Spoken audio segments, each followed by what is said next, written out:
റോഷിപ്പാലിന് ലഭിക്കുന്ന ഏറ്റവും പുതിയ വിവരങ്ങൾ എന്താണ്? ഏതായാലും വിഴിഞ്ഞത്തു നിന്ന് വന്ന കപ്പലാണ് എന്ന് സ്ഥിരീകരിക്കുന്നു. പക്ഷേ ഈ കാർഗോ എന്ന് പറയുന്നത് അവിടെ നിന്നും ഷിപ്പ് ചെയ്തതല്ല. അതുകൊണ്ട് അവർക്ക് അതിലെ കണ്ടന്റ് എന്താണ് എന്നത് സംബന്ധിച്ച് ഇനിയും വ്യക്തത വരേണ്ടിയിരിക്കുന്നു അല്ലേ?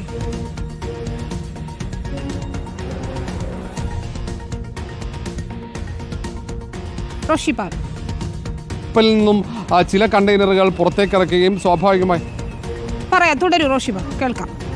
പുറത്തേക്ക് ഇറക്കുകയൊക്കെ ചെയ്തിട്ടുണ്ടെങ്കിൽ പോലും ഈ കണ്ടെയ്നറിലെ മറ്റ് വസ്തുക്കൾ അതൊന്നും ഇവിടേക്ക് ഇറക്കാൻ കൊണ്ടുവന്നതല്ലാത്തത് കൊണ്ട് തന്നെ ആ കണ്ടെയ്നറിനകത്ത് എന്താണെന്ന് വ്യക്തമല്ല.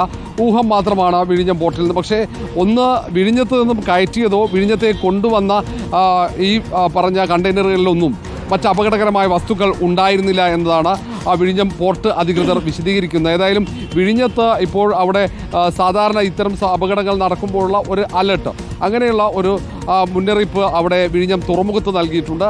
അതിനപ്പുറത്തേക്ക് ഈ ഭാഗത്തേക്ക് ഈ കണ്ടെയ്നറുകളോ ഈ പറഞ്ഞ അതിൽ നിന്നും പരന്ന എണ്ണയോ എത്താൻ സാധ്യതയില്ല എന്ന വിലയിരുത്തലാണ്. അതുകൊണ്ട് കൂടുതൽ മുൻകരുതൽ ഈ ഭാഗത്തില്ല. ഈ വിഴിഞ്ഞം തുറമുഖത്തിലോ അല്ലെങ്കിൽ തെക്കൻ ജില്ലകളിലോ അങ്ങനെ ഒരു മുൻകരുതലില്ല. പക്ഷേ ഈ മധ്യ കേരളത്തിലും വടക്കൻ കേരളത്തിലേക്കും ഇത് എത്താനുള്ള സാധ്യതയാണ് പറയുന്നത്. ഏതായാലും ദുരന്ത നിവാരണ വിഭാഗം ഈ കാര്യം അപ്പോൾ തന്നെ വിവരം ലഭിച്ചപ്പോൾ തന്നെ മുഖ്യമന്ത്രിയെ അറിയിക്കുകയും പിന്നീട് ചീഫ് സെക്രട്ടറിയും മുഖ്യമന്ത്രി അടക്കം പ്രാഥമികമായി അത് അവലോകനം ചെയ്തതിന് ശേഷമാണ് ഉടൻ തന്നെ ആ വിവരങ്ങൾ മാധ്യമങ്ങൾക്ക് കൈമാറാനും ഉടൻ കടലോരത്ത് പോലീസിനടക്കം ജാഗ്രതാ നിർദ്ദേശം നൽകാനും അങ്ങനെ നിർദ്ദേശം നൽകിയത്. കാരണം കപ്പലുകളിൽ പലതരത്തിലുള്ള ഈ ചരക്കുകൾ ഉണ്ടാകാം. ആ ചരക്കുകൾ അപകടകരമാകാനുള്ള സാധ്യതയുണ്ട്. പ്രത്യേകിച്ച് രാസവസ്തുക്കൾ ഉൾപ്പെടെ ഈ കടലിലേക്ക് വീണ ഈ കണ്ടെയ്നറുകൾ ഉണ്ടോ എന്ന് വ്യക്തമല്ല. ആദ്യം ലഭിച്ച പടങ്ങളിൽ അത് കണ്ടെയ്നറുകളാണ്. നമ്മൾക്ക് ആ ചിത്രം അത് വളരെ ദൂരെ നിന്നും പകർത്തിയ ആ ചിത്രങ്ങളായതുകൊണ്ടാണ് അത് കണ്ടെയ്നറുകളാണ്, കടലിലേക്ക് വീണ കണ്ടെയ്നറുകളാണെന്ന് വ്യക്തമാക്കുന്നുണ്ട്. ആ കണ്ടെയ്നറുകളാണ്. അത് കണ്ടെയ്നറുകളിൽ എന്ത് വസ്തുക്കളാണ് ഉള്ളതെന്ന് കൃത്യമല്ല. അത് ഇപ്പോഴും അതിലൊരു അവ്യക്തതയുണ്ട്. ഏതായാലും അതിന് പുറമെ ആ കപ്പലിലെ ഓയിലുകൾ കടലിലേക്ക് പരന്നു എന്ന സംശയമാണ് പ്രധാനമായും ഉള്ളത്. രണ്ട് തരത്തിലുള്ള ഓയിലുകളും അത് കടലിലേക്ക് പരന്നിട്ടുണ്ട്. ആ എണ്ണ അത് ഒരുപക്ഷെ തീരത്തേക്ക് എത്തും. കാരണം നമ്മൾ നേരത്തെ പറഞ്ഞതുപോലെ കടൽ പ്രക്ഷുബ്ധമാണ്, വലിയ കാറ്റുണ്ട് കടലിൽ. അതുകൊണ്ട് നേരെ അത് തീരത്തേക്ക് അതിവേഗത്തിലെത്താനുള്ള സാധ്യതയുണ്ട്. അത് സ്വാഭാവികമായും നമ്മളൊക്കെ ഈ കടൽ തീരത്തൊക്കെ ഇത്തരം വസ്തുക്കളൊക്കെ കാണുമ്പോൾ കൗതുകത്തോടെ അതിൻ്റെ അടുത്തേക്ക് പോകാനുള്ള സാധ്യതയുണ്ട്. അങ്ങനെ കൗതുകത്തോടെ അടുത്തേക്ക് പോവുകയോ അല്ലെങ്കിൽ മത്സ്യത്തൊഴിലാളികൾ ഇത്തരം ചരക്കുകളൊക്കെ വന്നാൽ അത് പോലീസിനെ ഏൽപ്പിക്കാൻ വേണ്ടി കരയിലേക്ക് എത്തിക്കുന്ന ഒരു പതിവുണ്ട്. അങ്ങനെ ചരക്കുകൾ കണ്ടാൽ അത് പോലീസിനെ ഏൽപ്പിക്കാൻ അല്ലെങ്കിൽ അധികൃതരെ ഏൽപ്പിക്കാൻ, അത് സ്പർശിച്ച് അത് കരയിലേക്ക് എത്തിക്കാൻ ശ്രമിക്കരുത് എന്ന നിർദ്ദേശം കൂടിയാണ്. കാരണം അത് കോസ്റ്റ് ഗാർഡും ബന്ധപ്പെട്ട ഇതുമായി ബന്ധപ്പെട്ട സാങ്കേതിക വിദഗ്ധരൊക്കെ അവർ കടലിലുണ്ട്. അവർ അത് ശേഖരിച്ച് അത് വേണ്ട രീതിയിൽ അത് കൈകാര്യം ചെയ്യും എന്ന് തന്നെയാണ് ഇപ്പോൾ ദുരന്ത നിവാരണ വിഭാഗവും അറിയിക്കുന്നത്. അതുകൊണ്ടാണ് അത് മുന്നറിയിപ്പായി തന്നെ, അത് വളരെ ഗൗരവത്തോടെയുള്ള ഒരു മുന്നറിയിപ്പായി തന്നെയാണ് സംസ്ഥാന ദുരന്ത നിവാരണ വിഭാഗം നൽകുന്നത്. കോസ്റ്റ് ഗാർഡിന് ഏതാണ്ട് 5 മണിയോടെയാണ് ദുരന്ത നിവാരണ വിഭാഗത്തിൻ്റെ ആസ്ഥാനത്തേക്ക് ഈ വിവരം അവർ ലഭ്യമാക്കിയത്. തൊട്ടു പിന്നാലെ തന്നെ അതിൻ്റെ ചിത്രങ്ങളും ദൃശ്യങ്ങളും ഒക്കെ പുറത്തു വരികയും ചെയ്തു. ഈ 8ഓളം കണ്ടെയ്നറുകൾ ആ കടലിലേക്ക് ചരക്ക് കപ്പലിൽ നിന്ന് പതിക്കുകയും ചെയ്തു. ഒരുപക്ഷെ അപകടകരമായ നിലയിൽ തന്നെയാണ് ചരക്ക് കപ്പൽ ഉള്ളത് എന്ന വിവരങ്ങൾ കൂടി ലഭ്യമാകുന്നുണ്ട്.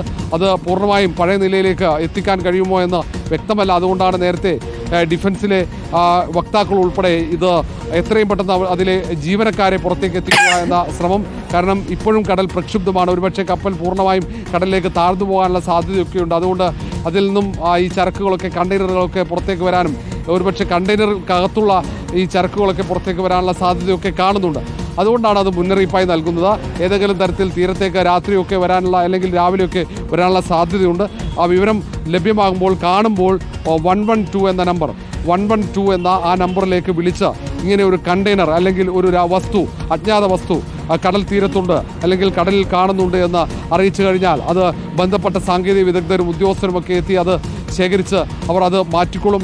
അപകടകരമല്ലാത്ത രീതിയിൽ അവർ അത് ശേഖരിക്കും എന്നാണ് ദുരന്ത നിവാരണ വിഭാഗം ഇപ്പോൾ ഒടുവിൽ നൽകുന്ന മുന്നറിയിപ്പ്. ഏതായാലും വിഴിഞ്ഞം തുറമുഖത്ത് നിന്ന് ഇന്നലെ വൈകിട്ടോടെ തിരിച്ച കപ്പലാണ്. പക്ഷേ വിഴിഞ്ഞം തുറമുഖത്ത് നിന്ന് കയറ്റുകയോ ആ ഇറക്കിയ കണ്ടന്റ് അല്ലെങ്കിൽ ചരക്കുകളോ അല്ല, ഒരുപക്ഷെ അതുമായി ബന്ധപ്പെട്ടതായിരിക്കില്ല എന്ന ഒരു വിലയിരുത്തലാണ് വിഴിഞ്ഞം പോർട്ടിൽ നിന്നും നമുക്ക് ലഭ്യമാകുന്നത്.